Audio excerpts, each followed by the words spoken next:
Taufik, kepala-kepala daerah dari PDIP, lebih memilih jadi petugas partai daripada menjadi petugas rakyat dan negara.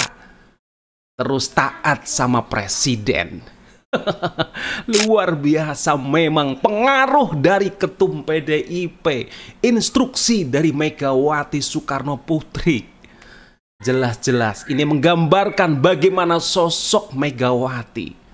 Kita mau percaya bahwa beliau mengedepankan aspek kenegarawanan atau aspek politiknya. Ya, ini memang konsisten bagaimana Megawati mengancam KPK, mengancam pemerintahan kalau sampai Hasto ditahan KPK, ditersangkakan.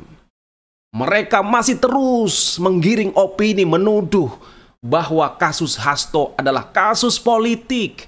Nuansa politiknya sangat kental. Ya, tentu masih dihubungkan, dikait-kaitkan dengan Pak Jokowi. Jelas-jelas di pra-peradilan Pak Hasto kalah. Fakta-fakta hukum dari KPK lebih kuat. Dan kita terus ingat ya, pertanyaan saya, bagaimana tentang video-video, bukti-bukti yang dibawa oleh KONI? Katanya Pak Hasto menyimpannya, akan dibongkar. Nah, pertanyaannya kenapa nggak dari kemarin pada waktu pra-peradilan itu dibongkar? Fakta-fakta hukum, video-video, dokumen-dokumen penting yang dibawa KONI itu ya. Kenapa sampai hari ini nggak ada kabar? Ini membuktikan memang Hasto benar-benar bersalah secara hukum. Meskipun memang terlambat, baru sekarang KPK berani. Ya karena dulu KPK masih dikuasai oleh tanda kutip PDIP. Nah sekarang masanya Prabowo, masanya koalisi besar non-PDIP. Makanya berani mengusut kembali kasus Hasto.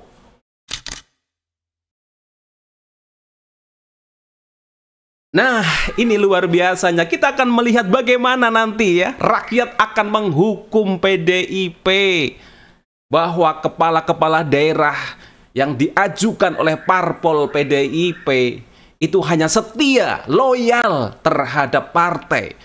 Bukan kepada rakyat, bukan kepada bangsa dan negara, bukan kepada presiden. Padahal tujuan dari retreat ini menurut saya juga cukup penting. Ini dalam rangka untuk menyatukan persepsi, menyatukan visi misi untuk membangun negara, melakukan koordinasi antara pemerintah pusat dan daerah. Ini kalau saya melihat ya beberapa hal penting dari tujuan retreat itu seperti ada orientasi, ada pembekalan, kemudian juga ada pelatihan. Terus nanti juga ada pemahaman mendalam tentang tugas dan tanggung jawab sebagai kepala daerah. Seperti pembekalan mengenai pencegahan korupsi, pertumbuhan ekonomi, hilirisasi, dan reformasi birokrasi. Jadi materi-materinya sangat penting. Dan ini menurut saya bukan hanya sekedar retreat itu untuk senang-senang ya, hanya sekedar refleksi, tamasya, bukan, ada tujuan mendasar. Apakah nanti tujuan retreat ini akan benar-benar terimplementasikan di lapangan? Itu soal nanti, tetapi punya perencanaan yang baik. Jadi bukan hanya sekedar latihan baris berbaris, makan bersama begitu ya, nyanyi-nyanyi mungkin ya. Bukan, tapi ada tujuan yang utama. Ada materi-materi isian dari para pejabat di pusat supaya terjadi sinkronisasi, koordinasi antara pemerintah pusat dan pemerintah daerah.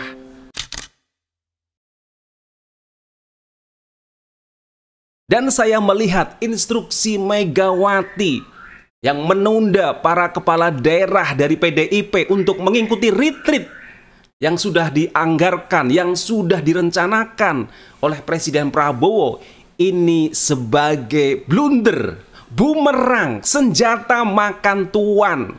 Megawati memiliki kekuasaan mutlak yang harus dipatuhi oleh para kader-kadernya, meskipun para kader ini sudah dipilih oleh rakyat, sudah dilantik oleh presiden Dan nanti biarlah rakyat yang akan menghukumnya. Saya yakin masyarakat mayoritas rakyat Indonesia akan berpikir ulang kalau nanti melihat jago-jago PDIP kembali tampil di ajang pilkada-pilkada berikutnya.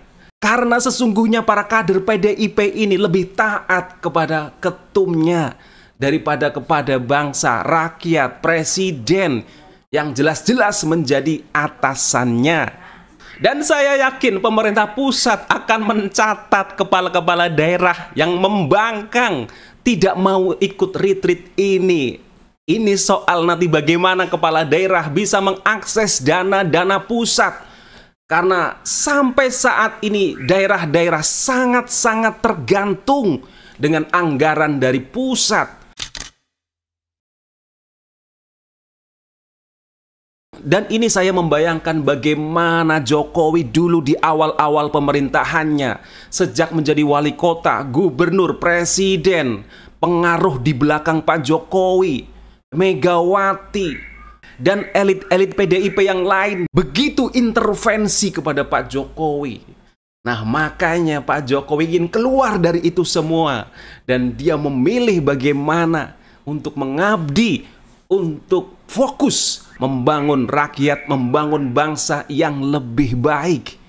Karena sesungguhnya tugas partai politik hanya mengantarkan.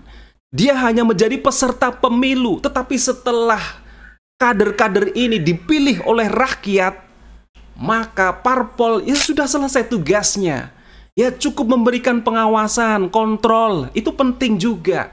Tetapi sejatinya kader yang sudah menjadi kepala daerah ini hanya mengabdi untuk kepentingan rakyat, bukan mengabdi untuk kepentingan kelompok, partai politik, apalagi mengabdi sepenuhnya untuk ketua umumnya. Dan akibat instruksi dari Megawati ini, benar-benar ini menjadi makanan empuk ya dari para netizen Indonesia.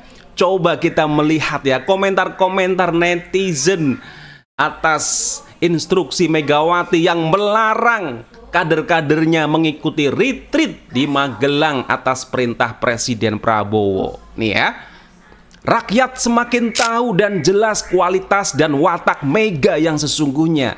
Dia tak pantas dibilang negarawan, karena hakikat negarawan itu berjiwa besar, tidak pendendam, berwawasan luas, dan mengutamakan kepentingan rakyat di atas kepentingan partai dan ambisi pribadi. Jika sikap otoriter dan arogansinya tetap dia pakai, yakinlah partai ini akan ditinggalkan kadernya atau direbut paksa oleh kader yang berani melawan Mega. Tinggal waktu yang menjawab. Saatnya rakyat Indonesia harus cerdas dan bisa menilai mana yang bekerja untuk bangsa dan negara Indonesia, serta untuk rakyat Indonesia.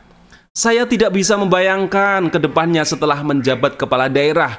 Dalam menentukan arah kebijakan pemerintah daerah akan lebih mematuhi arahan ketua partai daripada pemerintah atau presiden. Otomatis kebijakan yang diambil lebih mementingkan kesejahteraan partai daripada kesejahteraan rakyat. Mengkritik pemerintah yang sah itu baik, tetapi melawan pemerintah yang sah itu konyol. Saya baru sekarang ketemu orang yang tingkat dendamnya sangat tinggi, padahal mereka adalah kepala daerah pilihan rakyat dan harus bertanggung jawab kepada rakyat pemilih.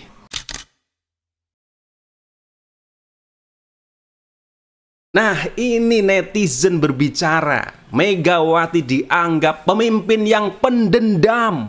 Dia tidak terima sekretarisnya ditersangkakan, ditahan oleh KPK. Maka kita akan melihat ke depannya. Apakah PDIP benar-benar menjadi oposisi sejati termasuk para kepala daerah yang tidak akan taat kepada presiden, dan ini benar-benar merugikan warga, masyarakat di daerahnya masing-masing.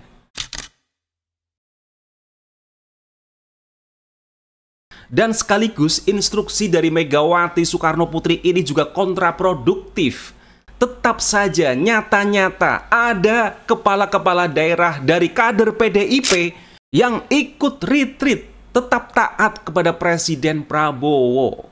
Artinya di sini kita melihat nanti lambat laun banyak kader-kader terbaik PDIP akan lepas daripada hanya menuruti nafsu, ambisi dari ketua umumnya Megawati Soekarno Putri. Sekian dulu opini saya pribadi, terima kasih dan sampai jumpa.